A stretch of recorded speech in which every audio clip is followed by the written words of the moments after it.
morning, everybody. Happy Saturday. Happy Saturday. Happy Saturday, and welcome to Liz Live. Haven't been live on Instagram for a long time, so I'm back live on Instagram today, and I hope you guys are gonna watch and enjoy. And hello, and I don't have my glasses on, but I know Robbie Fishman's there. And hello to everybody on Facebook. Good morning, good morning, good morning, and happy Saturday, Lily and Jeremy. Good morning. Miss you guys. So I was looking through some of my old videos this week, and I realized that it's been quite some time since I have addressed the whole issue of anxiety. And it is the most common reason, I think, that people wind up coming to therapy. And it's something that every human being battles with. So no matter, who you are or how old you are, whether you're a teenager coming to see me or you're 73, I have clients from all those age groups. Anxiety is something I think that we all can relate to. And I bet that's why I have such a big viewership this morning, because people saw anxiety and they're like, okay, I need to watch this. And sometimes we don't even realize how anxious we actually are, but we might feel, uncomfortable all the time, or we feel maybe certain physiology change, and that's how we sort of learn to understand our own anxiety and how it impacts us. And everybody wants to know how to deal with the anxiety. So it's been a while. It's a real basic sort of 101 psych or counseling issue, but it's the issue that's always there, that everyone always needs help with, and that every human being suffers from anxiety on some level. Now, let's talk about what actually anxiety is, because a lot of people don't even understand what anxiety is. When we think of anxiety, we think of anxiousness, we think of nervousness, discomfort, sometimes even feeling like a little disassociated from our surroundings when it gets to really high levels. But basically, very simply, anxiety is our internal warning system. It's a warning system letting us know that we are in danger, okay? And a lot of people don't know that. And it's basically cortisol, which is a stress hormone. And in psych, we also look at it as adrenaline, which makes you feel angry, and noradrenaline, which is produced by the brain, the body, and it makes you feel fear. So if you think about fear and anger, that's pretty much what it's like when you experience anxiety, if you think about it, right? You either like, you snap at people, and people are like, what's your problem? Why are you acting like that? That's so strange. Or you might just be like, I have to get out of here. And you might get a panic attack. And so all of these things that we've all been through, every single person on the planet, because it is a human issue. It's not an issue specific to people who are crazy or people who have problems. It is a natural internal warning system that we all possess, we all experience, but we may experience that anxiety in different ways. And so I want people to understand that in some ways, anxiety is actually a friend. And this is part of how we help people a lot of times in counseling manage their anxiety. Because when you really look at it, your anxiety is your body, your brain trying to protect you. And so we can say, thank you, anxiety, for being there for me, but you're overacting, you're acting up, you're acting too much. And what many researchers have found over the last 10 years and on is that because the things that we face in modern society really look nothing like what we used to face when the first man and woman were on Earth, we could have had and probably needed a little bit of evolution to happen to that part of our brains. So we're not reacting to, let's say, an exam in school the same way that we would react to a hungry lion in our face. But unfortunately, that part of our brain, for whatever reason, and again, according to research that I've read, and scientists say that that is the one part of the brain, it's called the reptilian brain, that has never evolved. So we have to sort of understand when we're feeling all that anxiety that in some ways it's an overreaction, but it's a part of our system, a part of the human system that is just trying to protect us and trying to let us know, hey, you're in danger, so you either need to get out of this situation or you need to get ready to fight the situation. And that's the noradrenaline, which is run, the flight piece, and then there's the adrenaline, which is the anger piece. Okay, so that is actually what anxiety is. It's your body's way of telling you that you are in danger. So you might be thinking about this like, okay, well, Liz, why is my body telling me I'm in danger, when I have a test at school, or I have a boss that I don't like to deal with, or when I'm having trouble with my boyfriend or my wife or my children? And when you break it down, it's the same issue. So maybe the danger in one, case scenario is that you're going to actually, lose, money in the stock market, or you might get a bad grade on a test, and then what would that mean to your future? Or it could be the vulnerability and the dangerous feelings of possibly losing someone that you love, which is, a very threatening feeling, but it's certainly not the same danger as if you actually had physical danger in front of you. So we have to sort of understand, when we want to manage our anxiety, that our bodies and our brains are programmed to react in such a way that our anxiety may be sort of, jumping out or reacting to things that aren't really suggesting that there's physical danger, in front of us, but they might be suggesting that there is emotional danger. And I think it's really important to understand that distinction and to know that it's perfectly human to experience anxiety. And every once in a blue moon I meet people say, oh, I don't have anxiety, I'm not anxious, and I'm thinking, yeah, right, BS, because it's part of the human makeup. You cannot not experience anxiety ever. It's impossible. Maybe you're unaware that you're experiencing it or something, but believe me, everybody gets anxiety for different reasons. And I'm sure that as I'm talking, you can sort of take inventory of all your relationships and experiences, and you're probably saying, yeah, okay, yeah, that's true. I've definitely felt anxiety over these things or this things.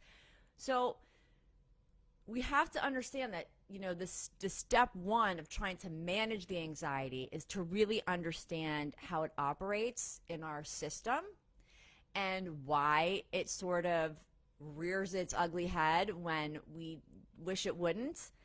And know that it's something that, yes, we can learn how to manage, but the more we fight it in the moment, oftentimes the worse it becomes. Okay? So step one is just understanding that when you are anxious and you are feeling anxiety, listen to that, because your emotional system is telling you that you're in danger. And you can kind of stop and say, well, okay, am I actually in physical danger? Hopefully not. Okay, am I in emotional danger? You have to think about that and really get in touch with, what is it that's actually making you feel like you're in danger. Okay, and that's step one. The step two of managing the anxiety, I think, is to be able to understand when it's approaching you. And we all feel anxiety in a different way. So when I'm working with clients on their anxiety, and by the way, every single client that I think I have ever seen in my 13 or 14 years of doing this has had anxiety. And anxiety is often what drives us to therapy.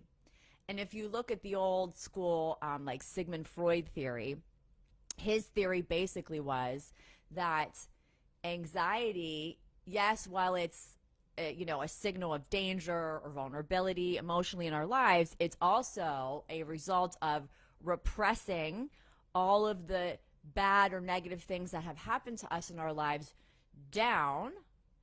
And after a while, pushing things down in a way doesn't work anymore. And so when they're trying to, rise back up, meaning these, terrible traumatic thoughts, we experience anxiety, which is the human cue to go to psychotherapy.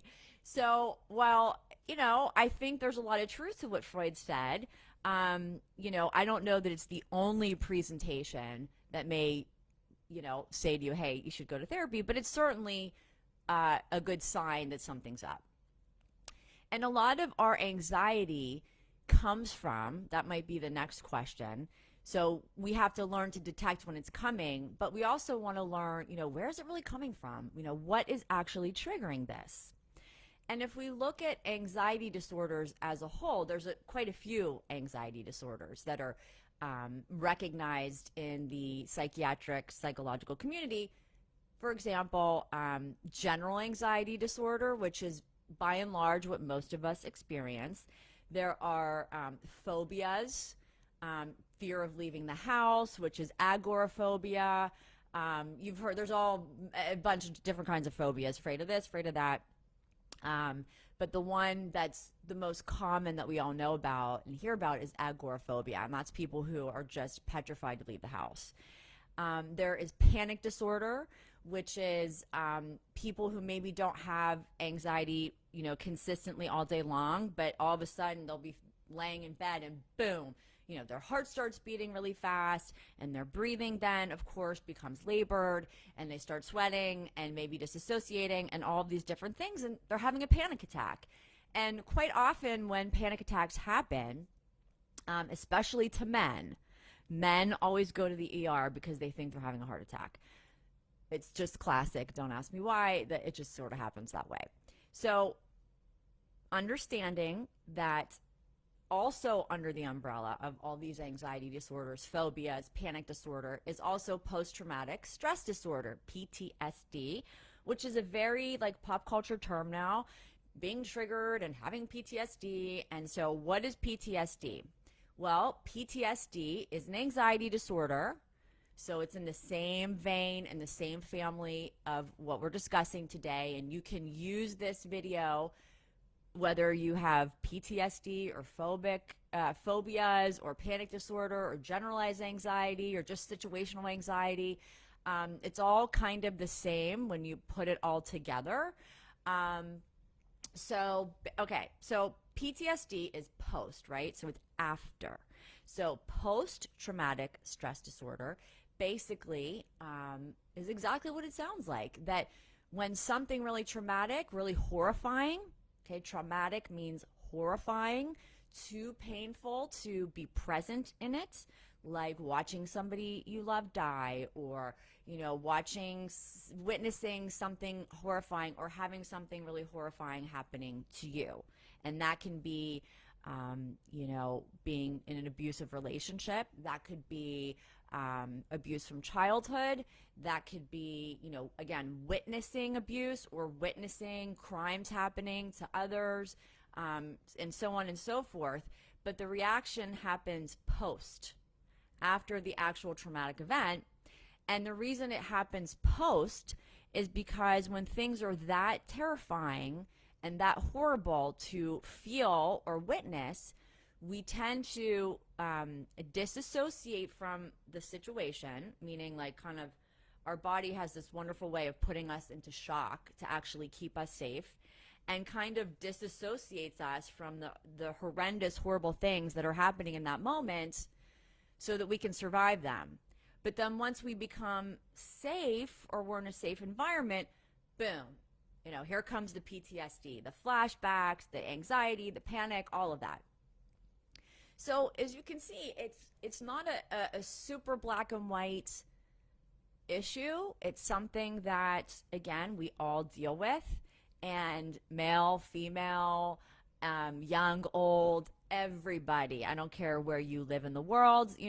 I'm doing therapy with people right now, literally all over the world, and their problems, I've come to find out, are pretty much exactly the same as ours. And anxiety is a worldwide issue, and I don't think that it will ever go away, because I think we need a little anxiety to grow and to keep us safe in some ways.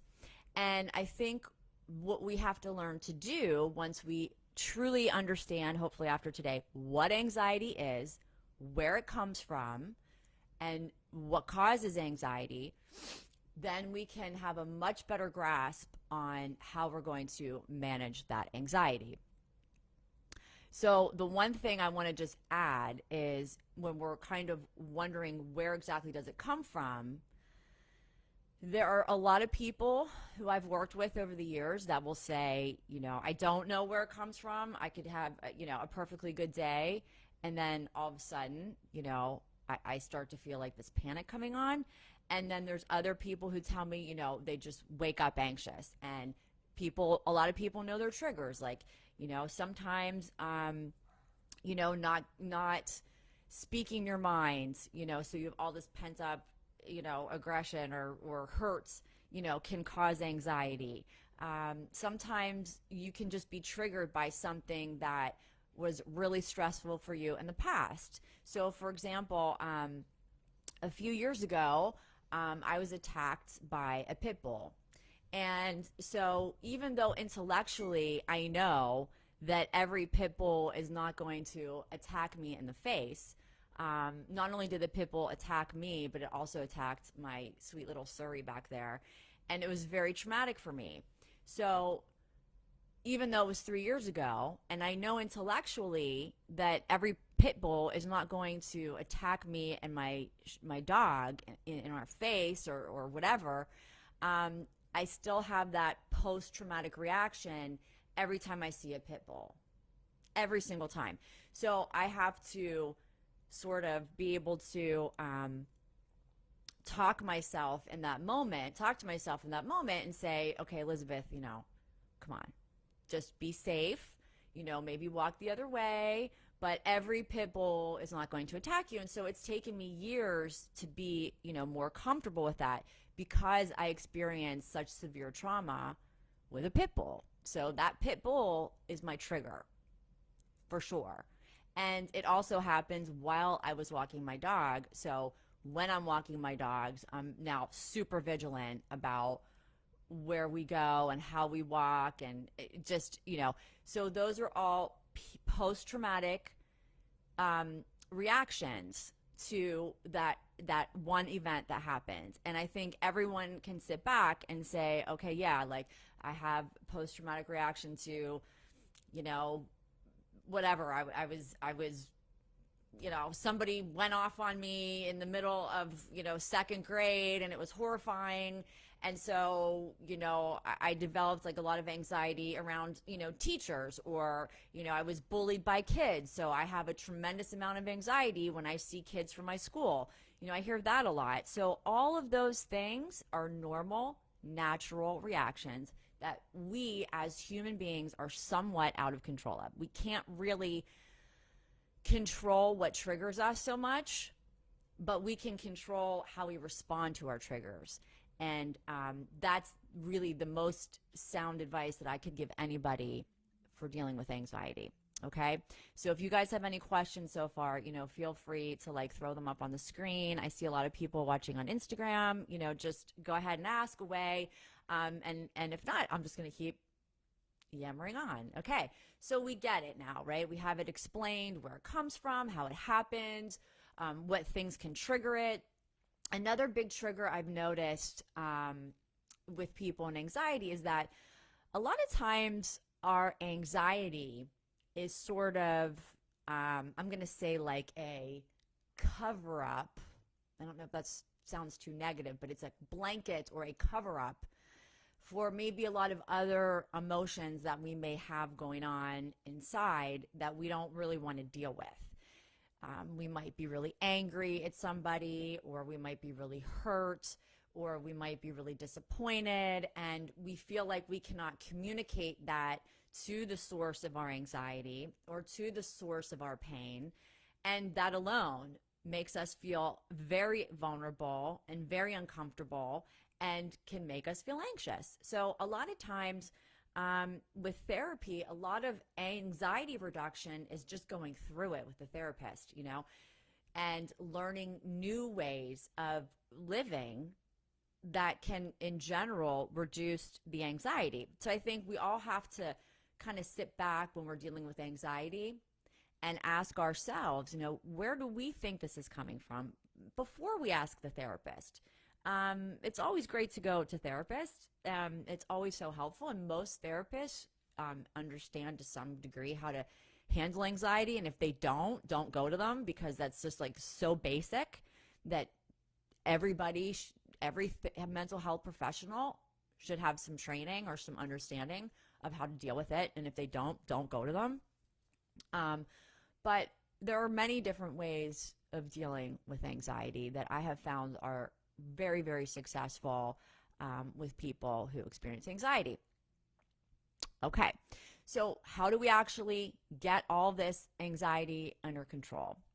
So the first thing that I suggest that you do is you sit down with a pad and notebook, pad, and paper, if people do that anymore, or put it in your phone or whatever, and come up with a list of the things that you think, you believe are triggering your anxiety. And it could be literally anything. It could be as insignificant as I'm just anxious because I'm alone, to I'm anxious because I feel like I'm always going to be alone. It could be, you know that maybe someone you love is sick. Maybe your parents are aging and you worry, and that brings on anxiety. Or maybe there's a lot of things going on in some of your relationships that you're not expressing or talking about. And it's all being sort of internalized, and your body is literally telling you you're in danger. Not literal danger, but you are vulnerable to forces around you. And that's a great way to sort of begin. A lot of people get very anxious over money. Some people get anxious over just the general feeling of, the pressure of life. American life these days is very fast and very difficult. So, so many times we just the general, like getting up early and rushing and, not taking care of our bodies and running to work and sitting in traffic, which actually a lot of us aren't doing anymore. But maybe worrying about getting COVID, or, worried that your parents are going to get COVID and they're elderly, or their children are going to get it at school. And, there's so much to be anxious about in this day and age that I think it's really critical that you get in touch with what it is that's triggering you. Is it somebody who's not nice to you at work? Is it someone who makes fun of you at school? Is it someone in the household? A lot of anxiety starts in the home. Maybe you have very anxious parents, or you had very anxious parents who reacted big to everything. And so you just have this natural, feeling of responding in a big way to things that, maybe you don't need to react in such a big way. But if you don't understand what it is that's making you anxious, you're going to have a very hard time getting it under control. So I would say your step one is, after you listen to the first half of the show and you start to understand what creates anxiety and what it is and where it comes from, and that it is really a physiological reaction happening in your body. It's not in your mind, it's in the body, but it's being triggered by things that are in your brain, that are past memories, that are pathways that have been sort of set, and we just believe a certain thing is going to happen that's bad over and over and over again, even though it doesn't. It's just an expectation. So all of these things are basically where anxiety comes from. And the uncertainty of the world. I mean, I've had some people just say, hey, I need therapy because I'm afraid to die. Like, okay, let's talk about it.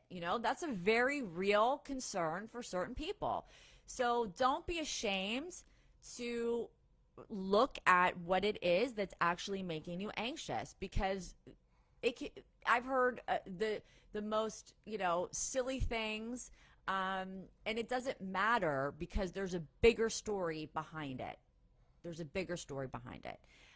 Social anxiety is a big one. Some people are perfectly fine, on their own, but you put them in a big group of people that they don't really know so well, and their anxiety goes through the roof. Then you have people, the opposite, who cannot be alone. So if they're left alone for too long, poof, here we go, anxiety.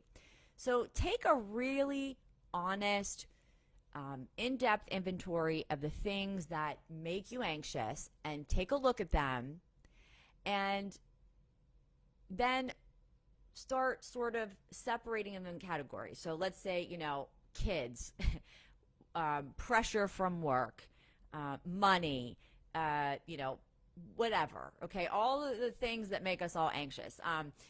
Bullies at school, body image.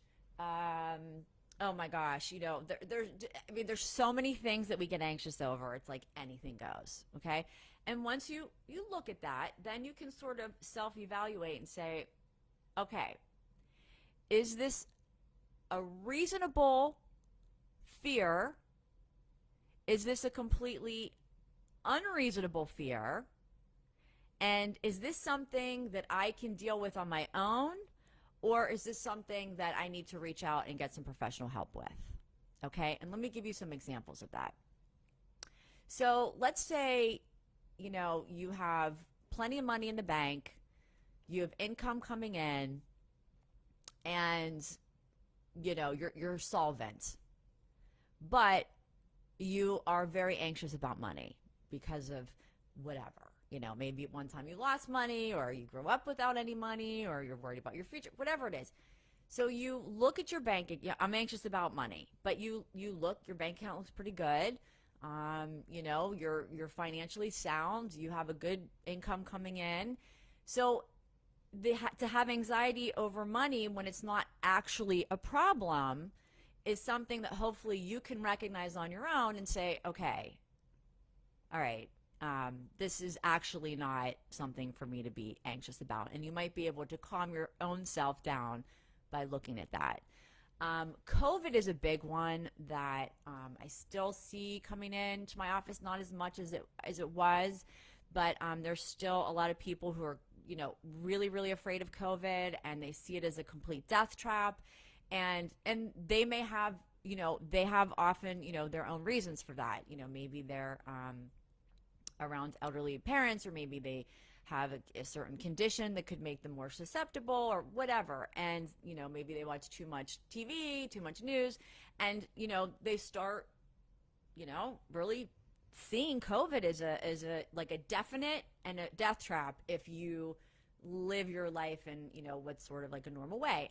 So there's a lot of people like that. And it's gotten so bad for people with COVID that my field of psychology, they're thinking about actually making a certain separate diagnosis for people who fear COVID. And what I always tell people to do when they fear COVID is, instead of listening to CNN or MSNBC or whatever station you listen to that's going to freak you out, understand we're in a psychological warfare, and don't get sucked into it. And I tell all my clients, go to the CDC yourself and you look at the numbers and you read who's getting COVID and how they're getting it, and get informed instead of just reacting to what you hear on the news. Because sometimes I think we rely way too much on TV news, and we forget that it's a racket, that it is a manipulation game looking for viewership so it can survive and pay advertisers. And so don't fool yourself that no matter what station you watch, there's always a little bit of a spin and an agenda. So take it upon yourself. And this could go for anything that you're anxious about, literally anything, and get informed of the real nitty-gritty facts before you waste your life fretting over something that isn't. So knowledge is power, and I think a lot of times if we can just look at the reality of life and really look into what's actually a problem by researching it, you may really have a very different view of reality after you do that. So that's actually a huge way of mitigating a lot of anxiety, is simply by doing your own homework. It's actually that simple. on some levels, not on all.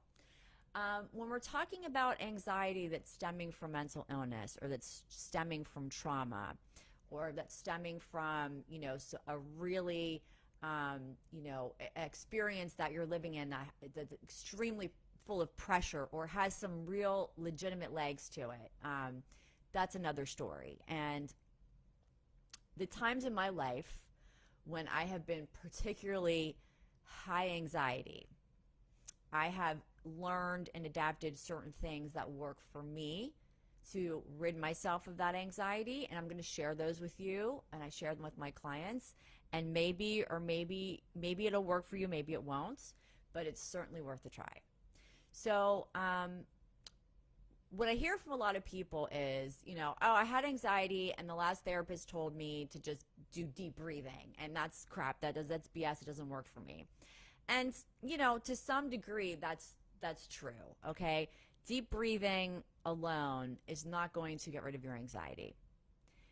When you use breathing for one reason and one reason only with anxiety, which is the only reason that deep breathing is helpful with anxiety is simply because it physiologically slows down your heart rate. So understand that if your heart flutters a lot and your heart rate's going up because your body thinks it's in danger, deep breathing is not the answer to your anxiety, but it will stop a panic attack. It can. Because understand that the first thing that happens when you're having a panic attack is your heart starts.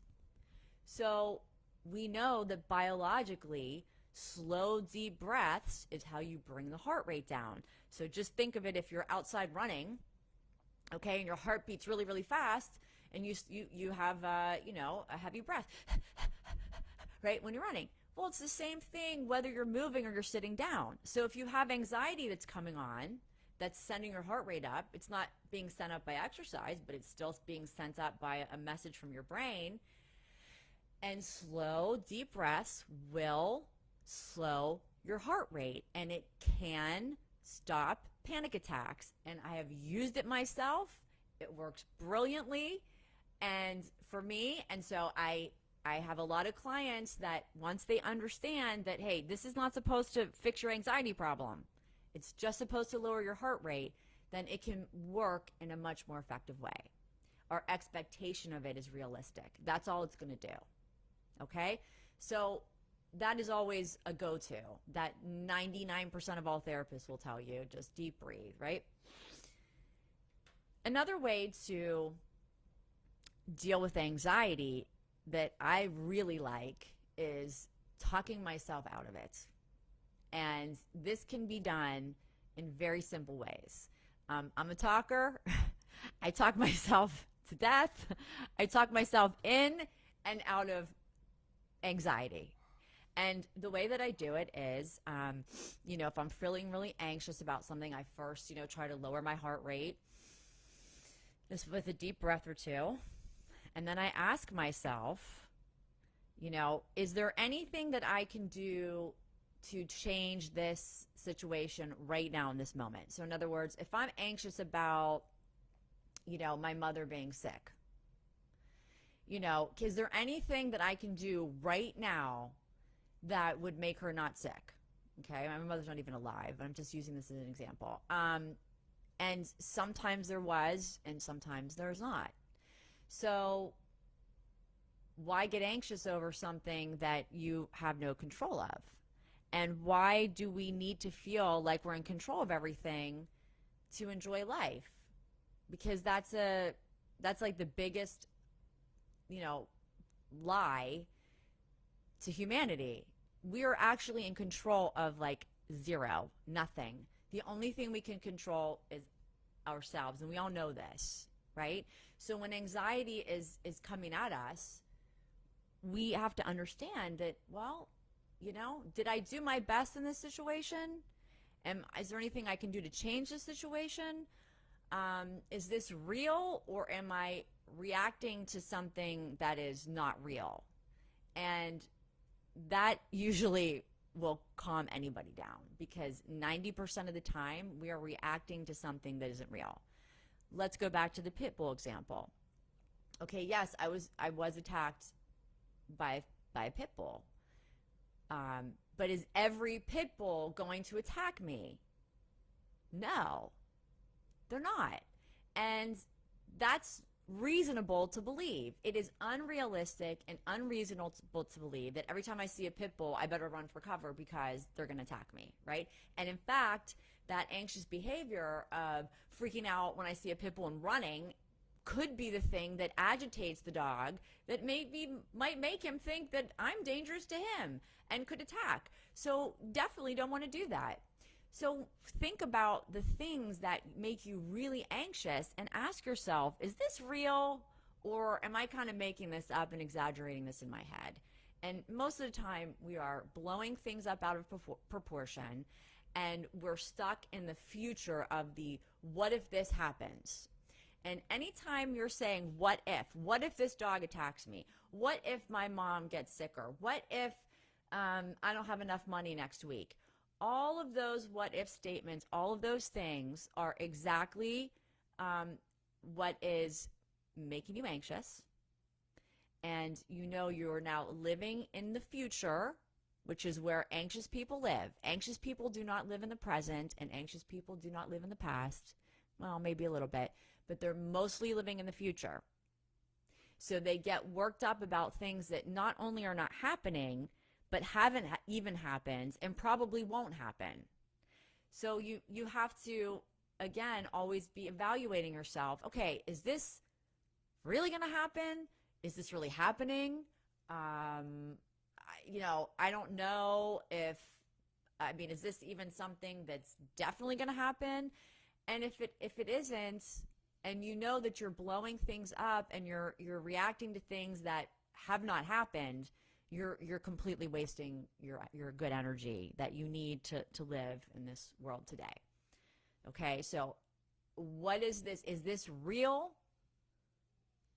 Is this something that's actually happening, or is this something I am making up in my head as though it's actually going to happen when in fact it's probably not?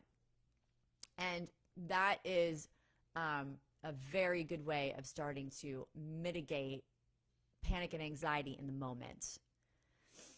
Okay, another way of doing it is a technique called externalization. And this is something that came from narrative therapy, and this is a technique that I do use from time to time.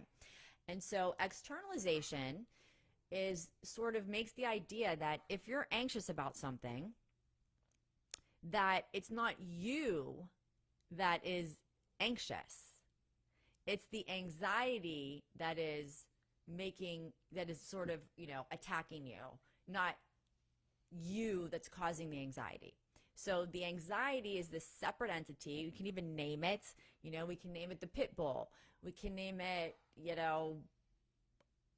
birthday cake, Roberta. You can name it whatever you want. And instead of thinking of, oh no, here comes the panic and anxiety, and here we go again, I can't handle this, blah, blah. Oh, here comes Roberta. Here she comes again. She's a pain in my ass, and no thank you. I don't need you right now, Roberta. I'm safe. And as weird as that sounds, it's externalizing the anxiety as something separate than you and making you understand that you have a choice as to whether or not you want to let that anxiety into your life. Because it's not you, it's like a separate feeling that can trick you, lie to you, attack you, suck you in. And when you understand how it works, then you have the power to say, no, thank you. I don't need you to protect me today, Roberta. Pitbull, you're a real pain in my ass. Please go away. I don't need you anymore. I know that I am safe around other pit bulls and large dogs. Thank you very much for being here to protect me. And that's a wonderful technique for a lot of people. It works very well. And again, it's called externalization. And if it's something that you would like to look more into or that you want more information about, you can certainly reach out to me and have a session or a consult about, how to use that technique for your anxiety. Okay, so those are two big things. Of course, the two other techniques that I would suggest for anxiety is overall your overall health and your overall mental health.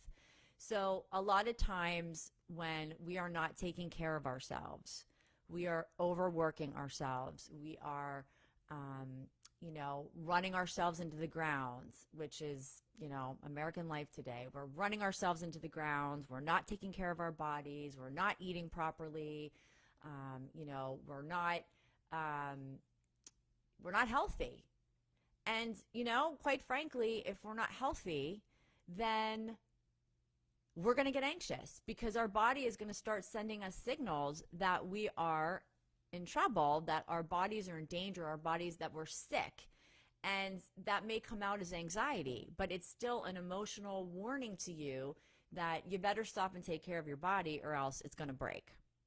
And I think that's something that a lot of us have become very disconnected from, which is, our general well-being, our physical well-being. Do we exercise? Do we stretch? Do we take supplements? Do we eat healthy? Are we eating too many, junk foods? Because that makes you feel like crap.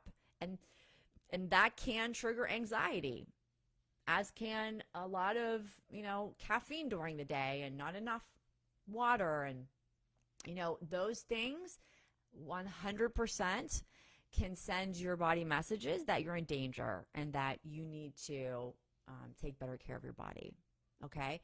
And that's something that you can certainly discuss with a therapist, but I think it's also something that you have to discuss with your primary care physician or a nutritionist, because in today's world, I feel like that's really big. That's a really big one. And then finally, an overall inventory of mental health. And mental health is so important because it impacts everything. It impacts your physical health, your mental health, the way that things are processed in your body. And we really have to get a hold of our mental health, and that can be very difficult to do on your own. And I think therapy is so wonderful because to be able to bounce your problems off of somebody else who's trained to help you and trained to see through what your stories to help really get to the heart of the matter, can really reduce so much anxiety. So I think Freud had a point that when you're feeling really anxious, it is time to go to therapy and not only learn how to control that anxiety that you're having, but also learn how to understand what's triggering that anxiety. And are there relationships in your life that are making you uncomfortable?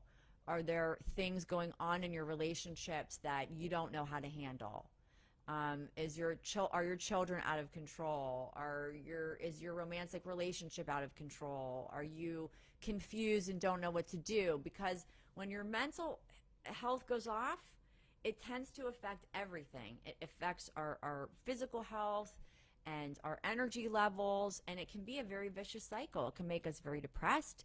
It can make us unable to focus and really be extremely debilitating if we don't take care of it. So remember that anxiety, though it's so uncomfortable to deal with and so uncomfortable to feel, it's actually your best friend because it's telling you a message loud and clear. And the loud and clear message is, take care of your body. Take care of me. Please stop, slow down, and let's get some help, or let's, reflect, and let's listen to Liz Live on Anxiety and learn how to really get control of it, because it can absolutely run away from you. And really high anxiety can actually, rob you of your joy and really impact the quality of your life. So it's really quite serious. And it affects us in so many ways, mentally and physically, that it's not something to just leave, to just heal on its own. And, there's lots of meditation and relaxation techniques and things that can be very helpful. Some people find them very helpful, some people don't. Some people still want the meat and bones of therapy where they can really, get into the core of the matter and, sort of organize it and make their lives work in a way where they're not living in the future and reacting to things that have not happened, that probably won't happen, and are being sort of unreasonable with themselves, or are really having struggles in their relationships. So I always say to people who call me for therapy, when they say, is this going to help? I said, well, you don't have to suffer. Believe it or not, guys, there's help out there. You do not have to suffer. So if you want help with anything, of course, today we're talking about anxiety, reach out and call me. Don't drink it off. Don't smoke it off. Don't spend it off. It is not going to work. Don't gamble it off. None of it's going to work. So contact me, get some help. And if, you don't want to come to me, that's so fine. There's plenty of other therapists that maybe you could go to. But of course, I always would be, honored and happy to help anybody who's watching. So on that note, I think we might have a comment or two on Instagram. Let's see. Robbie Fishman says, sympathetic nervous system, fight or flight, epinephrine dump. Yes. Okay. Well, hello, everybody. Hello, Robbie Dunn and Robbie Fishman and Nora and Mac and Stern99 and everyone else who is watching on Facebook and Instagram. This is such an important topic, so I hope that you will like and share this video. It will be posted up on YouTube shortly after that I close this up. But I really want to, make sure you guys know, don't let anxiety control your life or ruin your life. There is always help out there, and there's lots of different ways of getting help. But if you don't reach out and talk to someone, you're definitely not going to get anywhere. So I hope that you guys will do what you need to do to take care of your body and your mind. And like and share this video. You can schedule with me by going to actuation-counseling.com or by contacting me through Facebook or Instagram. And my YouTube channel is The Elizabeth126 on youtube.com. So many ways to watch and so many ways to be in touch. So on that note, I hope that this was helpful to you. I wish you the least amount of anxiety as necessary to keep you safe. And I look forward to seeing you guys all back here Wednesday evening for Liz Live Wednesday night. Have a beautiful weekend wherever you're watching from, and I will see you guys Wednesday night. Have a great day, everybody.